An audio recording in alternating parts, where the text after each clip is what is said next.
America में अपने आप को सोचते हैं कि बहुत बड़ा देश है, 33 करोड़ आबादी है अमेरिका का, और वो सोचते हैं कि अमेरिका ही सब कुछ है दुनिया में।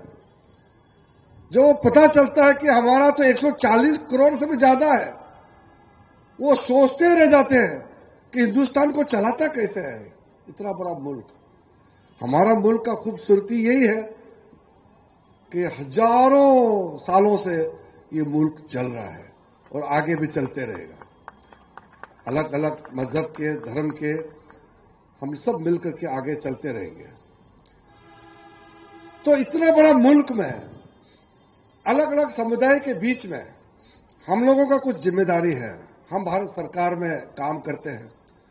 हमारे लिए कोई धर्म, कोई जात विशेष, कोई अलग से दिमाग में नहीं आता है। हमारे लिए सारे धर्म, सारे मजहब, सारा जात, सब लोग जो भारत के नागरिक हैं, हमारे लिए सब बराबर है। हमको कोई बांटने का कोशिश करेंगे तो अफसोस की बात है कि कुछ लोग उस बांटने का जो कोशिश होते हैं उसमें कुछ लोग फंस जाते हैं, लेकिन समझदारी से जो लोग काम करते हैं वो फंसते नहीं है।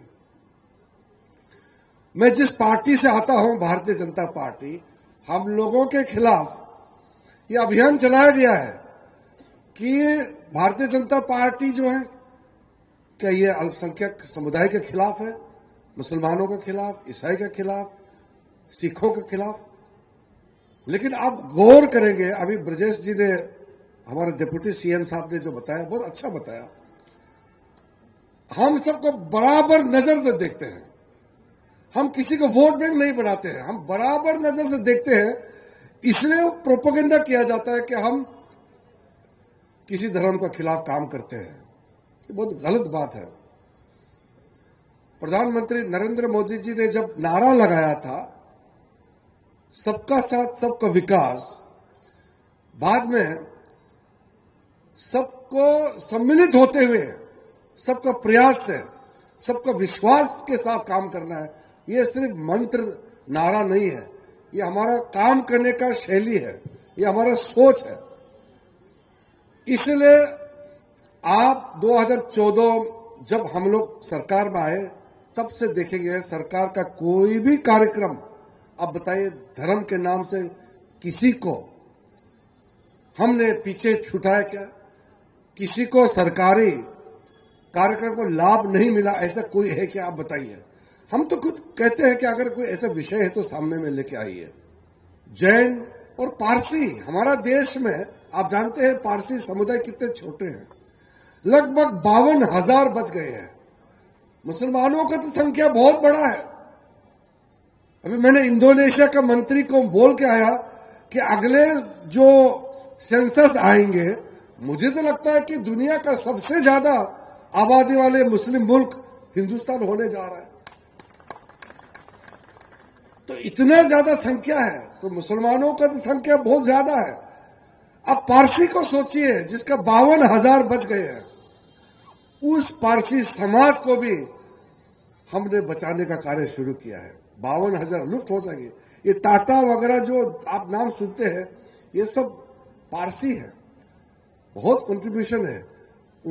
उनके जो पॉपुलेशन को, उनके संख्या को हमने बचाने के लिए भी अलग से जियो पारसी, जीते रहो, हमने कार्यक्रम चलाया है।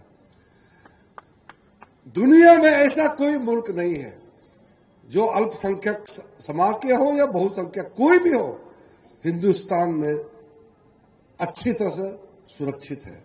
कभी कभी आप लोग सुनते होंगे ना कि मुसलमानों के साथ जाति हो रहा है, या सिखों के साथ, ईसाई के साथ, ये प्रोपेगेंडा चलते रहता है। देखिए, किसी भी मुल्क में, और भारत बहुत बड़ा मुल्क है, भाई भाई में भी झगड़ा होता है। कभी कभी घर में औरत और मर्द के बीच में भी कभी कभी समस्या होते हैं।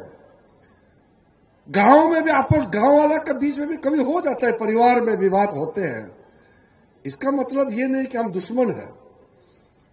इसलिए ये जब प्रोपेगेंडा करता है तो मेरे दिल में बहुत चोट पहुंचता है, क्योंकि आजादी के बाद कोई समुदाय आप बताइए कि हिंदुस्तान छोड़ के जाने के लिए मजबूर किया है?